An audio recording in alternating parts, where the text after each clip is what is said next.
नमस्ते बच्चों, मैं राहुल त्यागी, आपका विषय अध्यापक। कक्षा 11 पाठ नंबर 4 चल रहा है। आज मैं उसका दूसरा भाग लेकर उपस्थित हूँ। इसमें हम क्या पढ़ेंगे? संस्कृति के आयाम, संस्कृति के प्रकार। क्या पढ़ेंगे बच्चों? संस्कृति के प्रकार। संस्कृति के 3 प्रकार होते हैं। कहते हैं संस्कृति के 3 आयाम प्रचलित हैं। कहते हैं आयाम, वैसे कहते हैं सीढ़ियाँ भी। ठीक है बच्चों। कहते हैं नंबर 1 संज्ञात्मक, संजनात्मक। यह देखे गए, सुने गए तथा व्यवहार में लाकर अर्थ प्रदान करने की प्रक्रिया के सीखने से जुड़ा है। किसी नेता के कार्टून को देखकर उसकी पहचान संजनात्मक भाव है। यानी कोई नेता है और उसका कोई चित्र लगा हुआ है या उसका कोई कार्टून है, उसे देखकर जो उसकी पहचान की जाती है, उस पहचान को क्या कहते हैं? संजनात्मक भाव। ठीक है बच्चों। मानकीय, ठीक है, मानकीय, इसका संबंध आचरण के नियमों से है।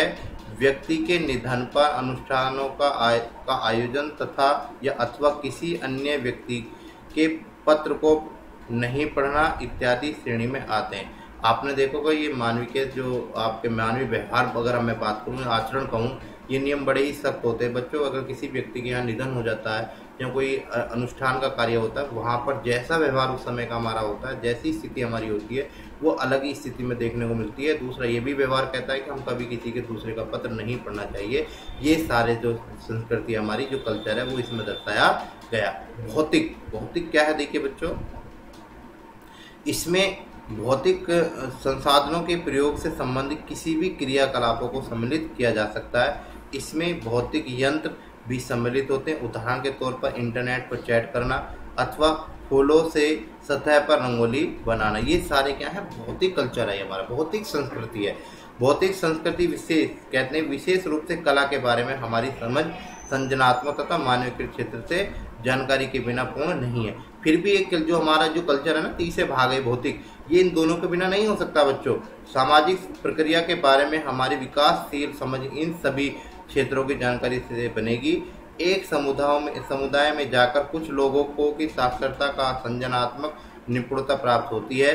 वहीं मानकीय, कहते हैं मानकीय संस्कृति का अभाव देखने को मिलता है। इसी कारण प्रत्येक क्षेत्र पर अलग अलग अध्ययन महत्वपूर्ण अंतर्दृष्टि उपलब्ध कराता है। कहते हैं अंतर्दृष्टियां क्या है? उपलब्ध कराता है। इस प्रकार से संस्कृति के कितने आयाम दिए बच्चों? 3। तीनों कौन से? संजनात्मक और मानविकीय और भौतिक। इस प्रकार से तीनों एक दूसरे से जुड़े हुए होते हैं। इस प्रकार से हमारी पहचान बनती है, यानी हमारे व्यवहार के बारे में पता चलता है। संस्कृति और पहचान, देखिए बड़ी सुंदर शब्द है। पहचान, सभी चाहते हैं मेरी पहचान हो, लोग मुझे जाने।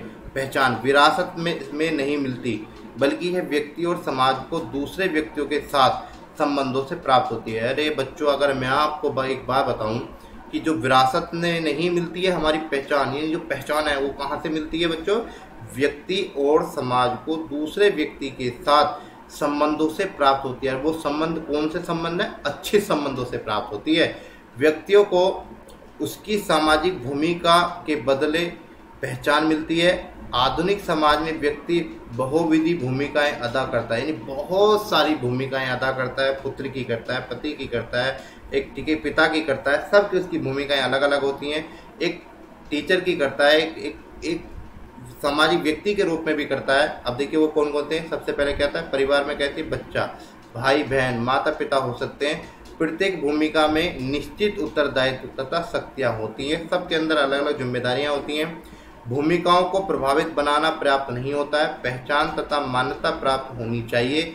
ऐसा प्राय भूमिका अदा करने वाले व्यक्तियों को प्राप्त होता है। स्कूलों में विद्यार्थियों के पास अपने अध्यापकों, अन्य विद्यार्थियों तथा कक्षा में प्रदर्शनों का उल्लेख करने का अपना तरीका होता है। इसी भाषा के सृजन द्वारा कूट अर्थ भी सामने आते हैं। कूट का मतलब होता है कठिन शब्द सामने आते हैं या कड़वे शब्द भी सामने आते हैं।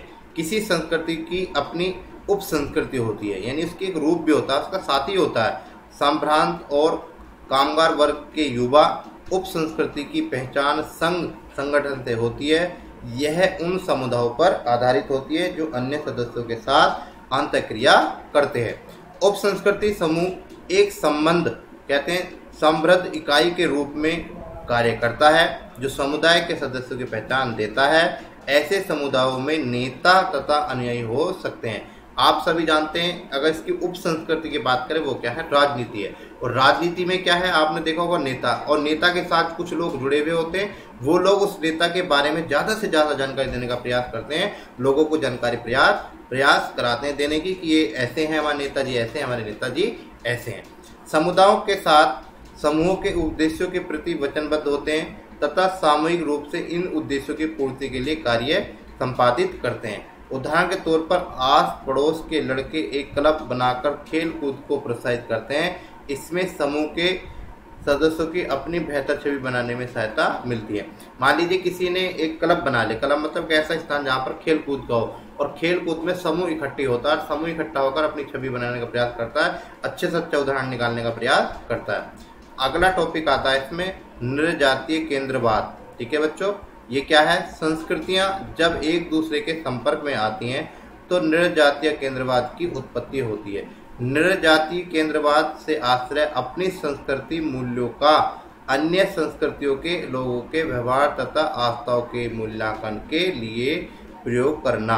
क्या होता है, इसे किसे कहते हैं, संस्कृति, कल्चर, यानी जो हमारी अगर व्यवहार कहें, हमारी कलाएं कहें, वो हमारी पहचान कहें, मूल्यों का अन्य संस्कृति के लोगों के साथ जब हमारा व्यवहार आस्था के साथ मूल्यांकन करता है, उसकी तोड़ मेल करता है, तो उस व्यवहार को क्या कहते हैं, नृजातीय का प्रयोग या नृजातीय केंद्र का नाम दिया जाता है। इसका तात्पर्य यह है कि जिन संस्कृति मूल्यों को मानदंड या मानक के रूप में प्रदर्शित किया जाता है, उन्हें अन्य संस्कृतियों की आस्था तथा मूल्यों से श्रेष्ठ माना जाता है। जब हम किसी और कल्चर के साथ और संस्कृति के साथ अपने व्यवहार को जोड़ने का प्रयास करेंगे, उसकी आस्था को देखेंगे, उनकी कल्चर को देखेंगे, तब हमें अपने कल्चर के बारे में जब पता चलेगा तो उसके दोनों को, उसके मूल्यों को देखने का काम मिलेगा, और तब उसे श्रेष्ठ मानेंगे कौन सी संस्कृति अच्छी है और कौन सी बुरी है। कहते हैं माइकल ने वर्ष 1935 में ईस्ट इंडिया कंपनी को भेजा। अपने प्रसिद्ध विवरण में नृजातीय केंद्र का उदाहरण दिया। उन्होंने क्या करा, आप जानते हो सभी ने, 1935 में ईस्ट इंडिया कंपनी जब भारत के अंदर आ गई, उसने ये देखा कि यहाँ की स्थिति कैसी है और उन्हें अपनी स्थिति को प्रस्तुत कर दिया और एक उदाहरण दे दिया नृजातीय केंद्र का।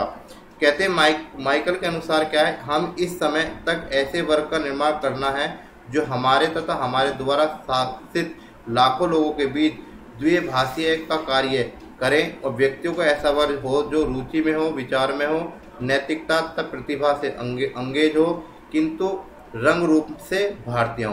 कहते हैं हम ऐसे समाज का निर्माण करना चाहते हैं जहां पर हमारी बातों को लोग माने, और ऐसे वर्ग का निर्माण वो कर लेते हैं कई कारण से, रुचि के कारण, विचारों के कारण, नैतिकता के कारण, प्रतिभा के कारण, और किंतु रंग रूप से क्या होनी चाहिए, भारतीय होनी चाहिए।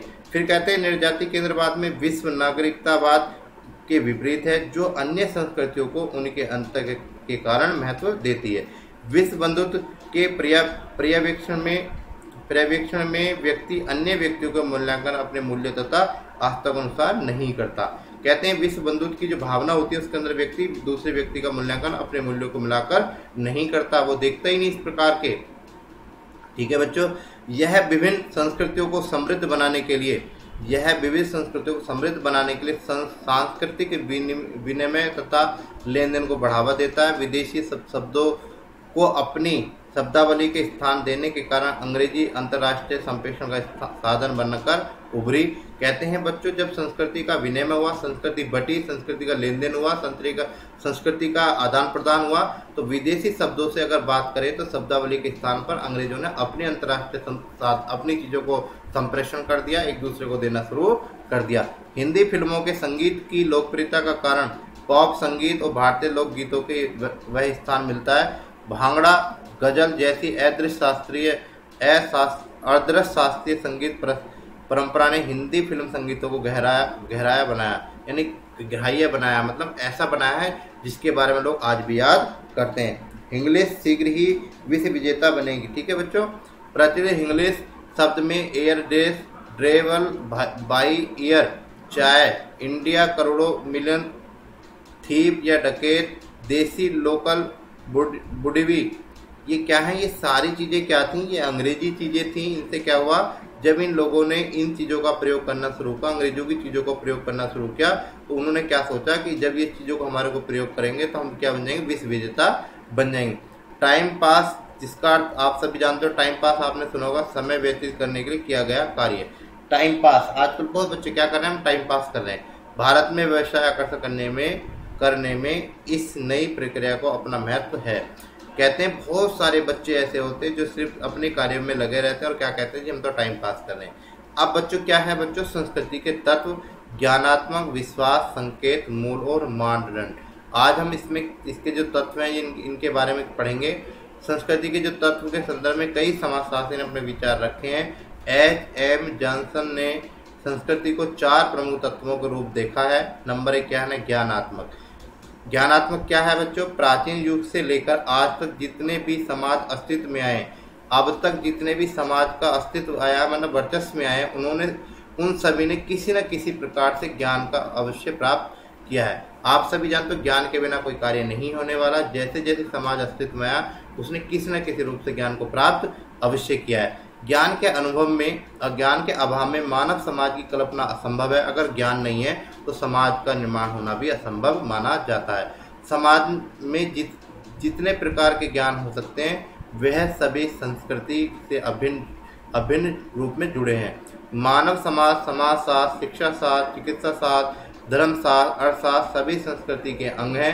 विभिन्न समाजों के बीच ज्ञान के स्तर पर इतना ही फर्क नहीं है कि ज्ञान कहीं कम विकसित है तो कहीं पर अधिक है। ज्ञान ही मनुष्य को पशुबल से पृथक करता है।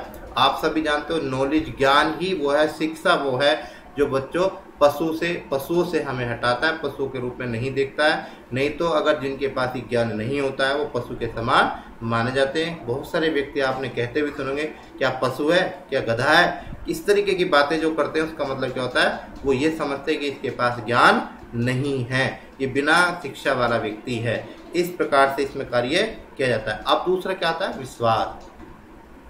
प्रत्येक समाज में विभिन्न चीजों के बारे में लोगों के बीच विभिन्न प्रकार के विश्वास पाए जाते हैं। विश्वास किसके बीच पाया जाता है, कुछ लोगों के बीच या 2 व्यक्तियों के बीच। प्रत्येक समाज में विभिन्न चीजों के बारे में लोगों के बीच विभिन्न प्रकार के विश्वास क्या होते हैं बच्चों, पाए जाते हैं। कोई एक ईश्वर में विश्वास करता है, जबकि कुछ लोग अनेक देवताओं में विश्वास रखते हैं। कुछ लोग मूर्ति पूजा में विश्वास करते हैं तो कोई मूर्ति पूजा का विरोध करते हैं। कुछ लोग चांद को देवता मानते हैं तो कुछ लोग उसे पृथ्वी का उपग्रह मानते हैं। एक समाज में कई प्रकार के विश्वास एक समय में ही अस्तित्व में रहते हैं।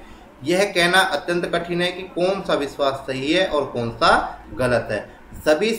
सभी विश्वास संस्कृति के अंग हैं। प्रत्येक संस्कृति में कोई न कोई विश्वास और अंधविश्वास अवश्य पाया जाता है। अगर बच्चों में इस विश्वास टॉपिक पे बात करूं तो बहुत सारा समय निकल जाएगा, बहुत समय इस बात में लगेगा, पर आप सभी जानते जो हमें ठीक लगता है, जो सही लगता है, जो हम कार्य करते हैं वो विश्वास है। बाकी अगर हम दूसरे की बात को माने तो विश्वास, ना माने तो अंधविश्वास। हो सकता है कि वो व्यक्ति गलत कह रहा हो या वो व्यक्ति सही कह रहा हो, वो हमारे ऊपर है कि हम उस बात को माने या ना माने। पर आप सभी जानते हैं, कोई कहता है ईश्वर निराकार है, कोई कहता है साकार है, कोई कहता है ईश्वर है, कोई कहता नहीं है।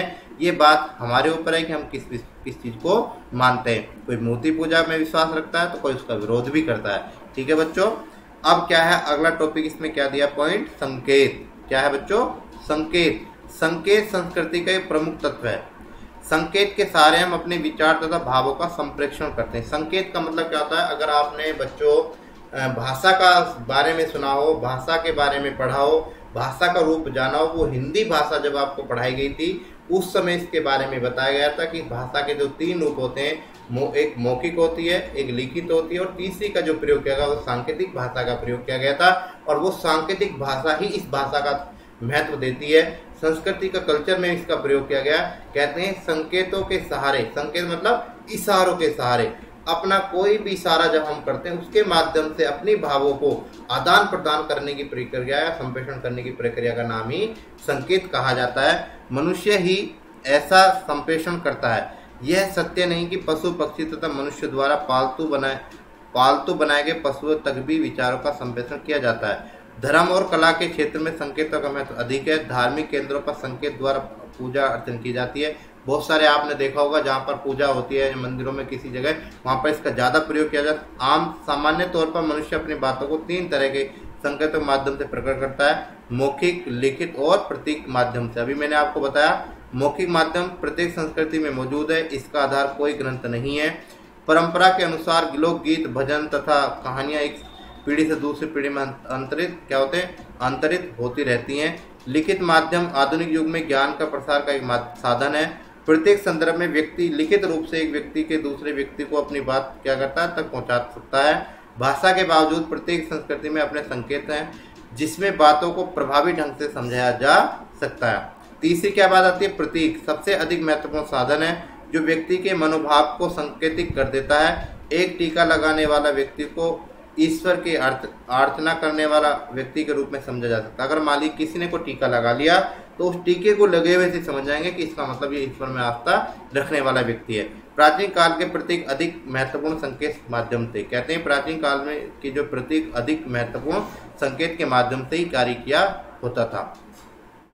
चौथा क्या है बच्चों इसमें, मूल्य और मानदंड। ठीक है बच्चों, ये क्या है, देखिए मूल्य क्या है, प्रत्येक समाज में अपना अपना मूल्य होता है, अपनी अपनी पहचान होती है।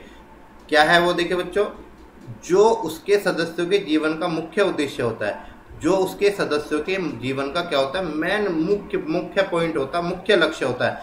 समाज यह नहीं चाहता कि उसका मूल्य विखंडित हो, यानी उसका कोई औचित्य ना हो। कुछ समाज यह मानता है कि उसे हमेशा अहिंसा पर चलना है, इसके लिए वह कठिनाइयों भी उठा सकता है, यह उस समाज का मूल्य है।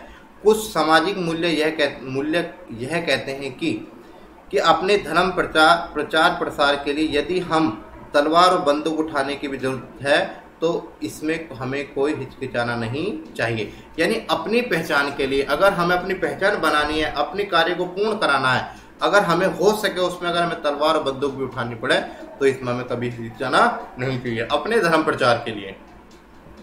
कहीं मुक्ति पाना जीवन का लक्ष्य है तो कहीं भौतिक सुखों की प्राप्ति ही जीवन का चरम उद्देश्य है। कहते हैं कहीं पर मुक्ति पाना मतलब मोक्ष पाना ही अंतिम लक्ष्य हो सकता है, तो कहीं पर भौतिक सुख यानी जीवन में जो उस समय हम जी रहे हैं उस समय हमें कोई चीज़ ऐसी हो जिससे हमें आनंद प्राप्त होता हो सकता है मोबाइल हो सकता है गाड़ी हो सकता है मोटरसाइकिल हो, ये हमारे जीवन की भौतिक सुखों को प्रदान करती हैं। हो सकता है उसका ये जीवन ही चरम उद्देश्य हो। जीवन के उद्देश्य मात्र को ही मूल्य कहा जाता है। कहते हैं जीवन के उद्देश्य मात्र को ही क्या कहा जाता है, मूल्य कहा जाता है। अर्थात वैसे नियम जिसके माध्यम से व्यक्ति आचरण करता है वही मूल्य है। उत्तर भारत में निकट संबंधी के परस्पर विवाह वर्जित हैं। हिंदू समाज का यह एक मूल्य है कि विवाह निश्चित रूप से अपनी ही उपजाति में होना चाहिए, अपनी पहचान होनी चाहिए। अगला कौन सा आता है, मानदंड। प्रत्येक समाज किसी न किसी नियम से संचालित है, सभी नियमों से संचालित होते हैं। समाज नियम होते हैं, कानून होता है। ठीक है बच्चों, समाज में व्यक्ति के व्यवहार का निर्धारण समाज के प्रवृत्तियों द्वारा बनाए गए नियम करते हैं, यानी उनकी आदतों के आधार पर उनके नियम करते हैं। इन्हीं नियमों को मानदंड कहा जाता है। मानदंड के अभाव में हम समाज की कल्पना नहीं कर सकते क्योंकि व्यक्ति के व्यवहार का निर्धारण सामाजिक मानदंडों द्वारा किया जाता है। मानदंडों के उल्लंघन पर व्यक्ति को दंड का पात्र भी माना जाता है। अगर जो नियमों को तोड़ता है तो उन्हें दंड का पात्र भी माना जाता है। और मानदंडों का पालन करने वाले लोग प्रशंसनीय हैं, उन्हें पुरस्कार भी दिया जाता है। ऐसे ही नियमों को विलियम ग्राम समरन ने लोकाचार कहा है। उन्होंने इस प्रकार के व्यवहार को क्या कहा है, लोकाचार कहा है। जो नियमों का अधीन चलता है, जो मानदंडों को मानता है, वो व्यक्ति एक लोकाचार के रूप में माना जाता है, यानी व्यवहारिक व्यक्ति माना जाता है। समाज द्वारा जिन मूल्यों का अनुपालन किया जाता है वो दो भागों में बांटा जाता है, प्रभावी मूल्य और द्वितीयक मूल्य। ठीक है, सामान्य तौर पर माता पिता का सम्मान करना भारतीय समाज का प्रभावी मूल्य है, जबकि किन्हीं अन्य वृद्धों के प्रति आस्था व्यक्त करना द्वितीय मूल्य के रूप में माना। अपने माता पिता की आस्था रखना, उनकी पूजा करना, उनकी सेवा करना, उनके आदर सत्कार करना क्या है, प्रभावी मूल्य है। जबकि अगर हम दूसरे वृद्धजनों की अगर श्रद्धा भाव रखते हैं उसे क्या कहते हैं, द्वितीयक मूल्य के रूप में माना जाता है। मूल्यों को मानदंड समाज के कहते हैं। मूल्य और मानना समाज में कोई स्थिर व्यवस्था नहीं है, यह परिस्थितियों के अनुसार बदलता है, लेकिन इसमें बदलाव की दर जो धीमी होती है। जो एक समाज के लिए मूल्य है वह दूसरे समाज के लिए मानदंड हो सकता है। प्रत्येक समाज में कोई न कोई मूल्य तथा मानदंड अवश्य पाया जाता है। इस प्रकार से बच्चों आपने अभी चारों के बारे में पढ़ा। देखिए आपने ज्ञानात्मक के बारे में पढ़ा, आपने मूल्यों के बारे में पढ़ा, मानदंड के बारे में पढ़ा। इस प्रकार से आपने चारों टॉपिकों के बारे में इसमें पढ़ा है। इससे अगले वीडियो लेकर अगला भाग लेकर मैं उपस्थित होऊंगा। नमस्कार, धन्यवाद।